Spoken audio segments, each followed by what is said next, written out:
In the forest of Victoria, Australia, children in matching blonde wigs meditated in silence.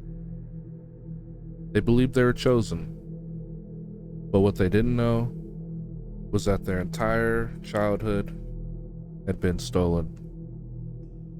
Behind it all was one woman, Anne Hamilton Byrne, a glamorous yoga teacher, a messiah to her followers, and a mother to 28 kidnapped children. Before the raid, before the drugs, before the lies, there was Anne.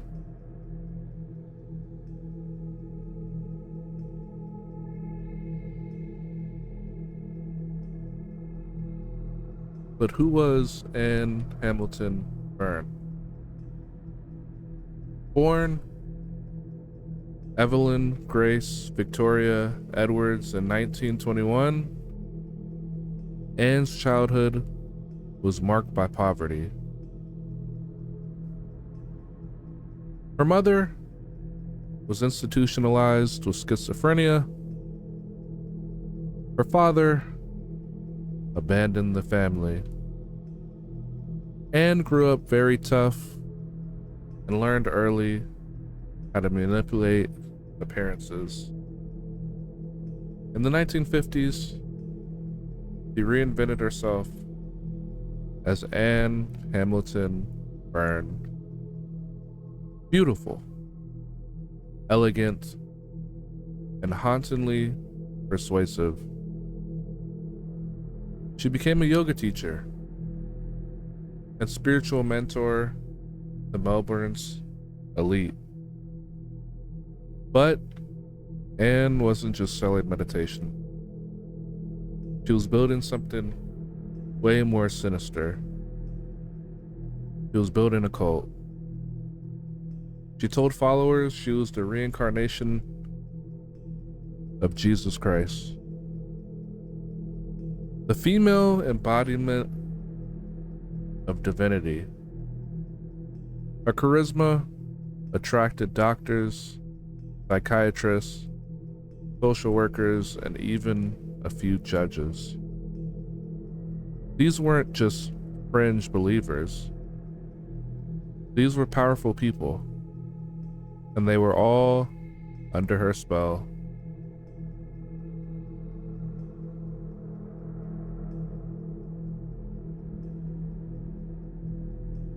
The family was a fusion of twisted theology, Christianity, Eastern mysticism, apocalyptic warnings.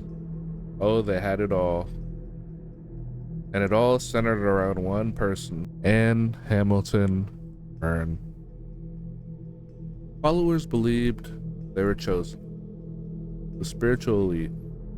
Anne was the savior sent to prepare them for the end times. Her teachings demanded total obedience.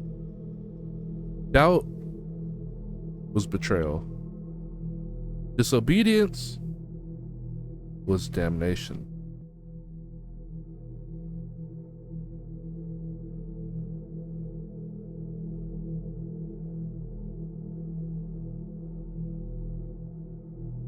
Anne didn't just gather adult followers, she took children. Using forged documents and the cooperation of cult-affiliated social workers, she illegally adopted or kidnapped at least 28 children. She renamed them, she bleached their hair to match, and she told them she was their mother and their God. These children weren't raised. They were conditioned. They were sedated with LSD, denied affection, and locked away in silence. Forced to meditate for hours on end, they lived in a carefully manufactured illusion of holiness. But it really was horror.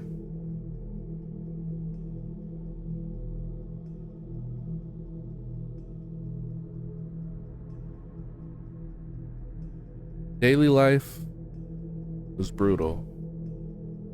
The children were beaten for crying and starved for minor missteps. They were forced to meditate in silence for hours under the watch of the adult cult leaders. Love was a tool. Pain was a lesson. Anne's vision was to create a new generation of spiritually pure. The children didn't just lose their freedom. They lost their identities. They lost their safety. They lost their hope.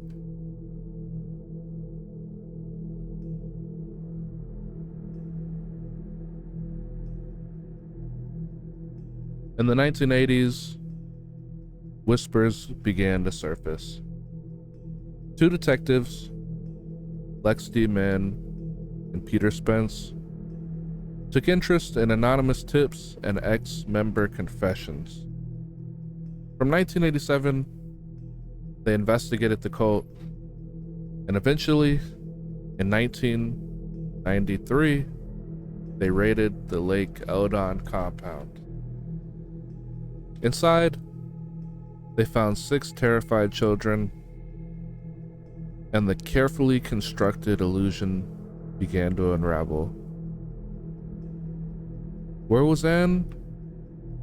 Already gone.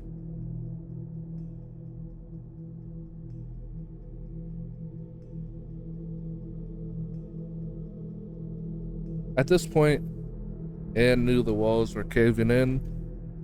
Anne fled from Australia all the way to New York, where she was found living in luxury upstate. In 1993, she was arrested and extradited back to Australia. But justice, sadly, never truly came. Despite overwhelming evidence of abuse, Anne was only convicted of minor fraud and conspiracy to falsify documents. She would later die in 2019, unrepented and silent to the end.